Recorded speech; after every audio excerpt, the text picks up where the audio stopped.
Marco Tulio Cicerón afirmó que el dinero era el nervio de la guerra. Y el dinero siempre ha provenido de los impuestos, y los impuestos de la producción y del comercio. ¿Qué hubiera sido de Roma sin sus comerciantes? El comercio de Roma. Los barcos de los mercaderes no solamente albergaban mercancía en su seno, también portaban ideas. Esos barcos extendieron esas ideas filosóficas, religiosas, estéticas, políticas a lo largo de todo el Mediterráneo. Y es que desde siempre los mercaderes fueron los mejores embajadores de toda civilización.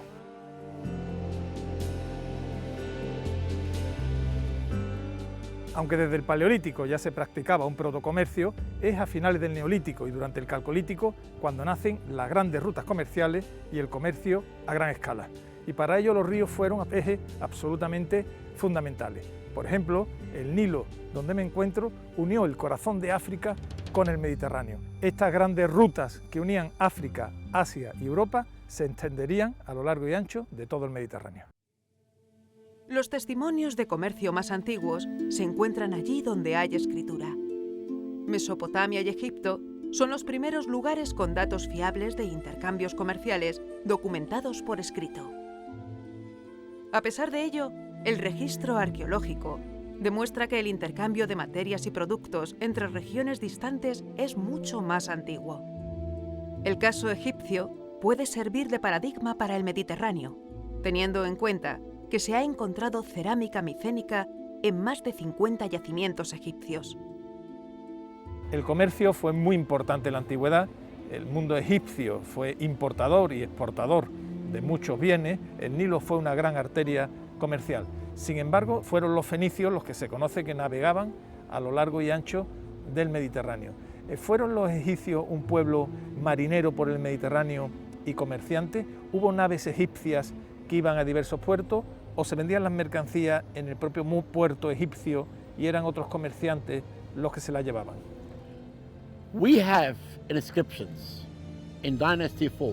Tenemos inscripciones de la Cuarta Dinastía, en época de Senefru, que nos dicen que envió 40 barcos hacia Biblos, Líbano, para traer canela. Esto también ocurría en los tiempos de Kefren. Solo hay que mirar los barcos tallados en las paredes de algunos monumentos. Venían del Líbano. Estos barcos han sido trasladados al Gran Museo. Serán expuestos en el Gran Museo, que se abrirá el próximo año.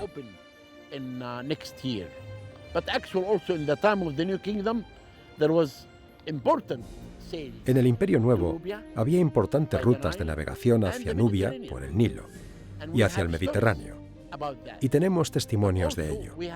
También conocemos una gran batalla marítima ocurrida en los tiempos de Merenta, en la que los egipcios se comportaron como buenos marineros en el Nilo y en el Mediterráneo. No debemos perder de vista el mundo minoico. Los cretenses aparecen en los anales de Tutmosis III como gentes de Keftiu, transportando maderas nobles, probablemente como tributo al gran faraón.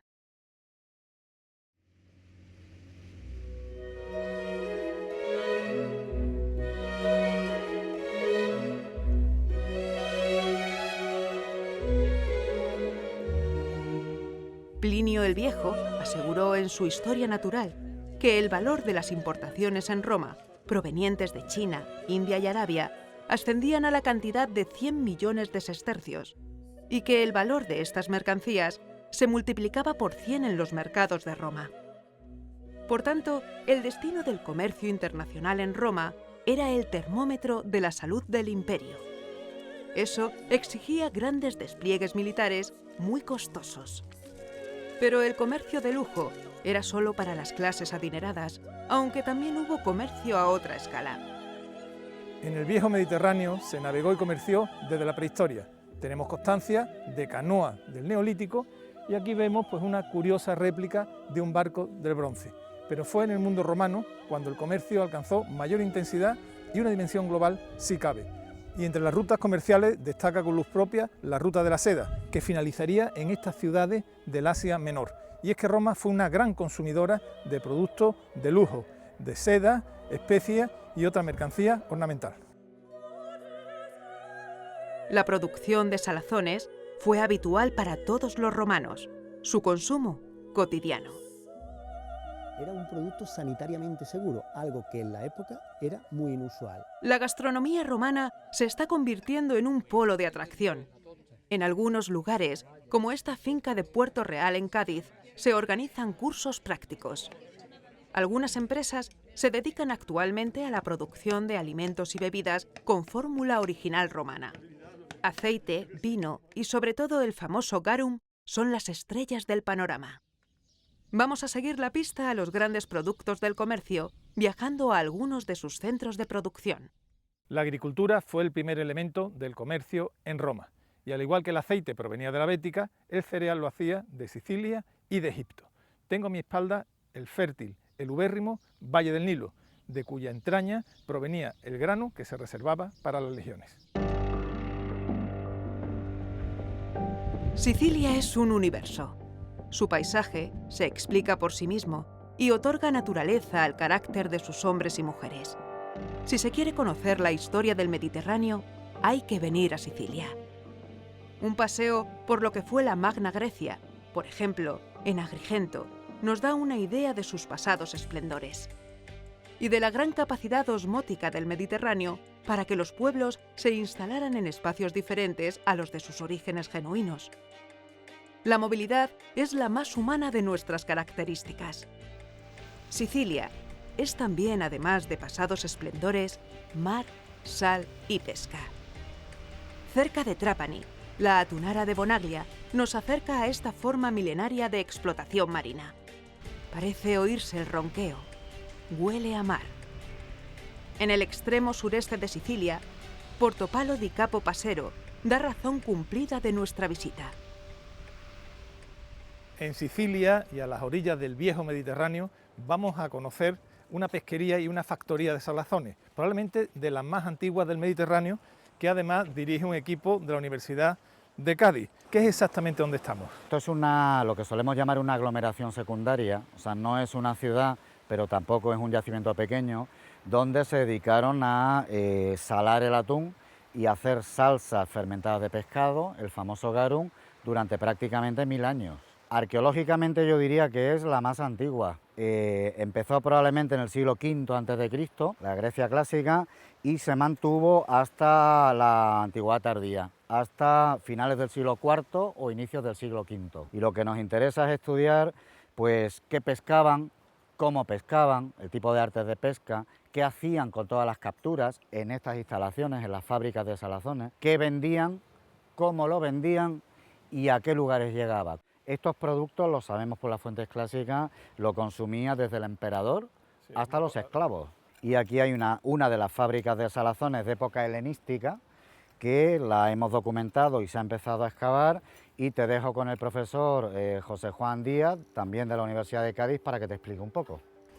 Gracias por recibirnos, ya te veo en plena faena, ¿no? Sí, aquí estamos trabajando, retomando las excavaciones de hace 2 años. Estas son probablemente las piletas más antiguas, ¿no? Efectivamente, son las piletas de la fase primera, que sería la fase greco-helenística, griega, del siglo V y IV a.C. Veo piletas de distinto tipo, ¿no? De Sí. una forma cuadrada, estas esféricas o semisféricas. Efectivamente, aquí lo importante de este yacimiento es eso, que conviven 2 tipologías que son únicas en el Mediterráneo. Piletas cuadradas, como las romanas, de muchos yacimientos, y sin embargo también piletas troncocónicas, que son únicas y solo hay aquí en Portopalo y en Bendícar, otro yacimiento que está cerca, y en Bailo Claudia.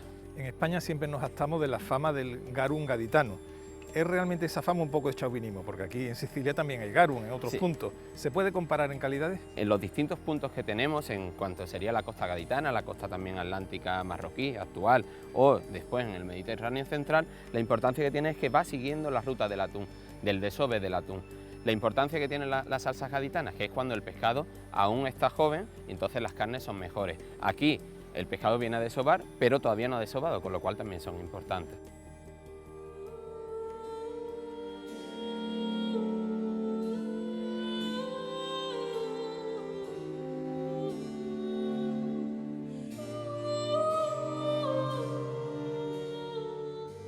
El yacimiento se extiende bajo el mar, bajo este mar cálido y transparente.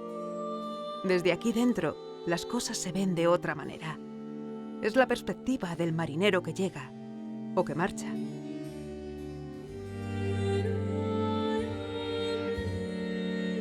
¿Qué importancia real tuvo Sicilia para la economía romana del imperio? Sicilia,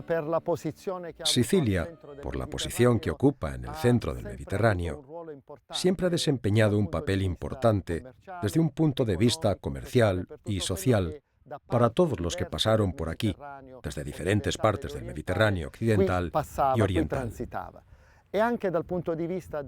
La producción en las fuentes literarias, por ejemplo en Cicerón, destaca a Sicilia como el gran granero de Roma. Y esto sucede especialmente a partir de la época helenística y luego a mediados de la época romana, cuando en Sicilia se especializan territorios y pueblos en producciones concretas. In diverse parti dell'isola. La región suroriental de Sicilia, desde Siracusa hacia Portopalo, al contrario que Agrigento, se convierte en el principal centro industrial para el procesamiento del atún, del pescado.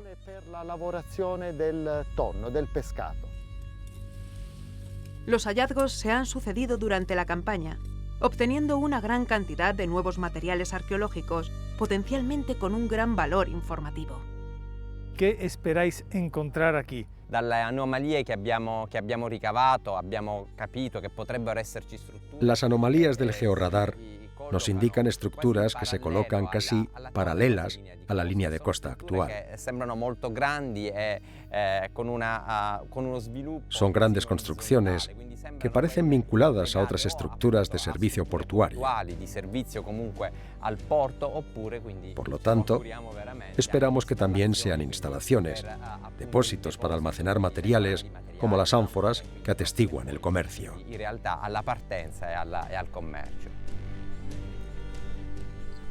Resulta evidente que para producir salazones es necesaria la sal. En el proyecto de Portopalo di Capo Passero encontramos unas salinas que están siendo investigadas por miembros del equipo a 1 kilómetro escaso de la playa.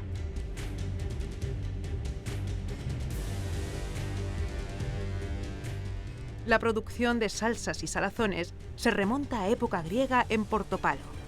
Básicamente ellos hacían dos tipos de productos. Hacían carne de pescado en salazón, que eso lo entendemos muy bien porque nosotros lo seguimos consumiendo, y luego hacían salsas de pescado fermentado, donde aprovechaban las partes no cárnicas del pescado, o sea, cogían pescado grande, lo despiezaban, lo fileteaban y todo lo demás, el raquis, las tripas, la sangre, lo metían en un sitio con sal. Y ahí estaba la clave, con aquellos ingredientes que interesara o que estuviesen disponibles. Eso es una línea emergente de investigación, que la llamamos los aromas del garum, que está empezando a dar bastante información y que además nos permite verificar que había muchos tipos de garum, con muchas calidades diferentes y con maneras de preparación que de aquí, de Portopalo, a cualquier otro lugar del Mediterráneo cambiaba muchísimo. ¿Crees que se ha conseguido realmente un aroma idéntico al que enamoró a aquellos emperadores? Nosotros desde la universidad hemos hecho estudios científicos, entonces no hemos recreado el garum, lo que hemos recreado ha sido el último garum que estaban fabricando en Pompeya en el año 79 cuando llega la erupción, que sepulta la ciudad, en la tienda que hemos excavado. ¿Ha cambiado la fauna marina de la época romana a la actualidad o básicamente es la misma? Ha cambiado, yo diría, poco. Lo que sí ha cambiado es el gusto de la sociedad por consumir determinadas especies. Los romanos inventaron la acuicultura y sorpresivamente las especies que ellos criaban en vivero son prácticamente las mismas que hoy en día compramos en el mercado. Baelo Claudia, en Tarifa, Cádiz, es una ciudad marítima romana de Canon. El acceso de cualquier flota era sencillo. Su actividad económica principal era la producción de salazones y salsas. Tras varias campañas de excavación, el conocimiento de los residuos pesqueros y marisqueros ha aumentado considerablemente. El bagaje sobre el tipo de salsas y de salazones que se preparaba en cada una de las zonas de la ciudad ha crecido en idéntica proporción. Durante la última campaña, los restos de erizo han llamado la atención de los arqueólogos.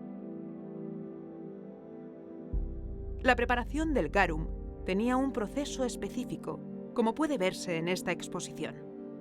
La industria de salazones era capital para el comercio en Roma. El aporte de sal diario se llevaba a cabo con los salazones. Se han encontrado ánforas con salazones hasta en la lejana Britania. En todos los cuarteles de las legiones descubiertos hasta el día de hoy, han sido excavadas ánforas de salazones. La producción de salazones en el sur de la península es habitual.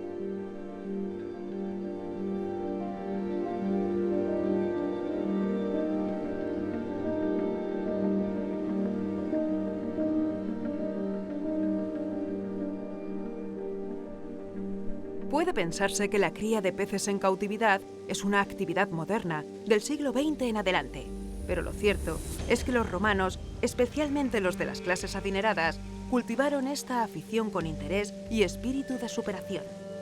La moda, criticada por algunos escritores clásicos, de criar peces y mariscos en grandes villas marinas, fue lo más cool del siglo I después de Cristo. ¿Qué dificultades entraña la cría de peces en cautividad? Las dificultades serían, primero, conseguir que la calidad del agua sea igual o mejor que la que tiene en su medio natural.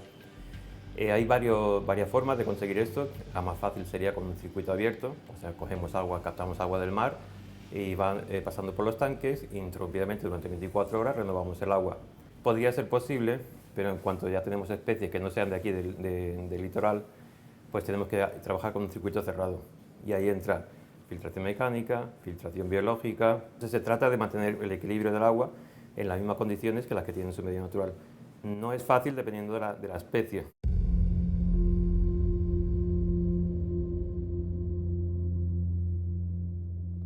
En el Cabo de Trafalgar, en Barbate, Cádiz, se han excavado restos arqueológicos que se remontan a la Edad del Cobre o el Neolítico. Este promontorio fue considerado un lugar sagrado, como se recoge en las crónicas de los autores latinos. En un lugar tan señalado, la Universidad de Cádiz está excavando una vila marítima.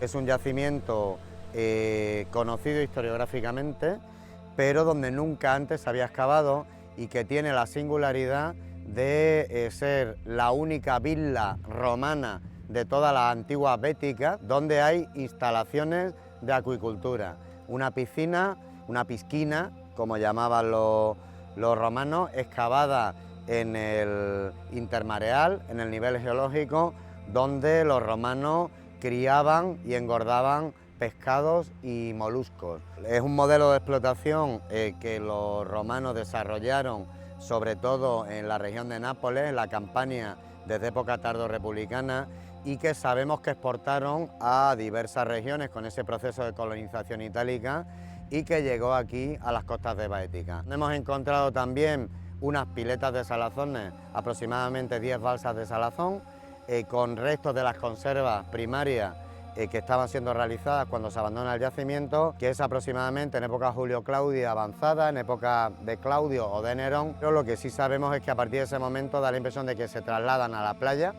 a los caños de Meca, que es donde hay una instalación productiva también muy grande y se han podido descubrir restos de un balneum, de unas instalaciones termales con un estado de conservación también insospechado. La existencia de este tipo de vilas en la península ibérica fue defendida en primer lugar por Manuel Olcina. Son villas muy lujosas, extremadamente lujosas y que tienen un elemento, que son los viveros romanos que forman parte de esas villas como grandes espacios acuáticos, como especie de grandes acuarios privados para el solaz del propietario sobre todo, para criar peces. Se está hablando de vivero asociado al ocio, el ejemplo de un acuario, no una piscifactoría, no para explotar recursos pesqueros. Sí, podía explotar recursos para un comercio, podemos decir, no muy extenso, no muy alejado de la zona, pero sobre todo es una piscifactoría para el consumo del propietario, y la literatura romana así lo dice, son los piscinari nobiles que decía Cicerón, que están más preocupados de sus peces que de los asuntos de Estado. En el Golfo de Nápoles, por ejemplo, hay muchísimas villas de estas con piscifactorías que decía Barrón, creo que decía que eran más caros las piscifactorías que la propia villa. Y las villas asociadas a viveros marítimas de gran lujo solamente existen en Alicante y la de Cádiz que ha propuesto el profesor Darío Bernal. Pero el fenómeno está concentrado en Alicante: Calpe, Javea, Tosal de Manises, Campello. Son las 4 realmente concentradas. Y se ha confundido los viveros romanos relacionados con el garum. La Illeta de Banjets recoge como un palimpsesto la presencia de íberos, romanos y andalusíes. Constituye todavía hoy una poderosa fuente de atracción para el público. En época iberopúnica, lo que tenemos aquí es un gran emporio. Es un centro comercial impresionante, donde no solo están comerciando, también están haciendo una transformación de materias primas. Están fabricando ánforas para todos los productos transformados poderlos exportar. Y al mismo tiempo están importando productos del exterior. Es un momento puntual, como suele ser todos los momentos de habitación en la Illeta. La gente viene, aprovecha los recursos marinos, hace lo que tiene que hacer y después se busca un sitio más agradable para vivir. Aquí es como vivir en un barco. Hasta nuestros días nos han llegado 2 grupos de piscifactorías diferentes y nosotros suponemos que la ocupación en ese momento de la isla está precisamente regida por esas piscifactorías. Pero no solo el mar fue fuente para el comercio en Roma. Los minerales y los metales constituyeron un elemento esencial de la economía romana. Y la península ibérica fue una de las grandes exportadoras de oro, plata y bronce, como puede documentarse en yacimientos como el de Mulva Munigua. El valle del Guadalquivir fue clave para la salida de este mineral al mar, pero los barcos que bajaban el Guadalquivir no transportaban únicamente el preciado mineral. Los pasos de las legiones aún parecen reverberar cuando paseo por las calles de Roma, pero Roma fue mucho más que un inmenso poder político y militar. Roma también fue comercio, savia vivificadora de todo su imperio. Comerciantes pequeños, grandes, cercanos y lejanos tuvieron en la capital un corazón simbólico, que es este templo de Hércules, donde me encuentro. Los vestigios, en forma de ánforas, de los comerciantes romanos pueden verse en lugares como Narbona, en el sur de Francia, o la propia Roma. Dentro de los mercados de Trajano, en el corazón de los foros, una gran sala nos muestra los restos de ánforas de diferente procedencia y uso. El templo de Portuno fue financiado por los navegantes del río Tíber. La navegación fluvial tuvo una real importancia durante el imperio y al igual que unía el río Tíber a Roma con su puerto de Ostia, en la Bética el río Guadalquivir, antes Betis, sirvió de salida para los barcos cargados de las ánforas del preciado aceite.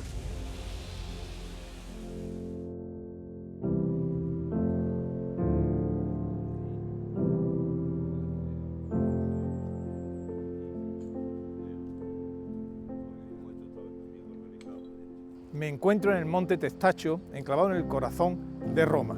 En verdad es una montaña, tiene una superficie de más de 2 campos de fútbol, una altura sobre la calle de 35 metros, es decir, un edificio de 10 plantas, y está compuesto por restos cerámicos, tiestos.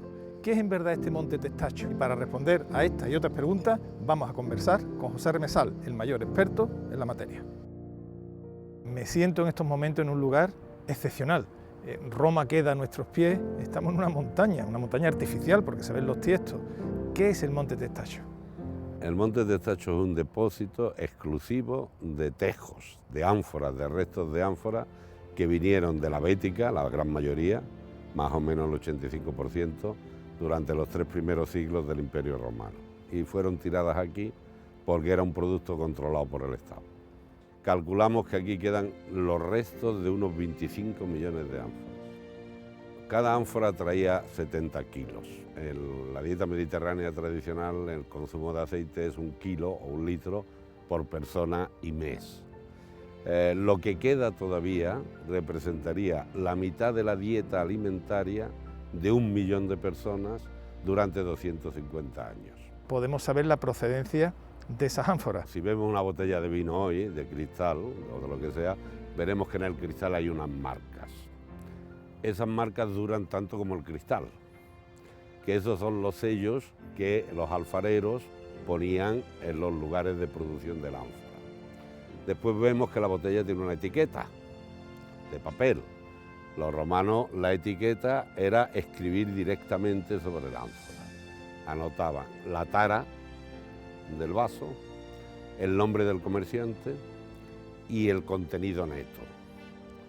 Y junto a esa información había una cuarta información que decía el distrito fiscal de donde venía, que eran los distritos de Hispalis, Sevilla, Astigi, Écija y Córdoba.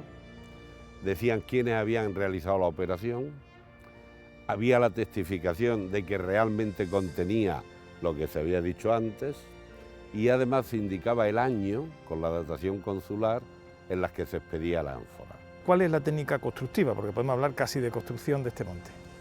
Una ánfora nuestra, que son grandotas, le rompían el puntal, la base, las llenaban de otros tejos y las alineaban, descargaban detrás, cuando habían llegado a esa altura, hacían otra línea encima, siempre un poquito retranqueada, de modo que se han formado muros con una inclinación más o menos de 45 grados. Y así han ido haciendo plataformas a conveniencia y en función de una lógica de construcción clarísima para ellos, para nosotros difícil de entrever. Resulta curioso que una montaña tan descomunal como este Tacho solo esté constituida por un tipo de cerámica que es el ánfora, y además el ánfora procedente de la Bética. Aquí vemos un asa, pues la boca del ánfora, el arranque del asa. Fueron tantas y durante tanto tiempo que tuvieron que ir apretándolas. Al principio los trozos eran más grandes y la densidad se estiman en unos 600 kilos metros cúbicos. Con el tiempo, y para que cupieran más, partían el ánfora en trozos más pequeños y alcanzaron entonces una densidad de 1000 kilos metros cúbicos. El monte Testacho estuvo activo durante al menos 250 años. ¿Y por qué cesó su uso? Pues hay dos teorías. Uno, la más funcional, que es sencillamente porque ya no cabían más, la montaña se había colmatado. Existe otra también, otra teoría, que apuntaría a que hubo un importante cambio de modelo de distribución y probablemente fiscal. Los sirios y los galos fueron los grandes agentes comerciales durante el imperio. Las redes comerciales romanas alcanzaron China, India y el corazón de África, como demuestra el aumento del tráfico del marfil. Adriano y Marco Aurelio enviaron embajadas comerciales a China, aunque no se logró un acuerdo permanente. En cambio, el comercio con India en la época dorada del imperio aumentó considerablemente. Las grandes ciudades comerciales del imperio fueron Éfeso, Alejandría, Gades, Arles y Narbona, entre otras. El comercio con el norte de Europa también creció. Roma, en época de Septimio Severo, construyó puentes en el Éufrates para combatir a los partos, grandes árbitros del comercio con Asia. La caída del imperio vino acompañada de un descenso de la actividad comercial. ¿O fue al revés?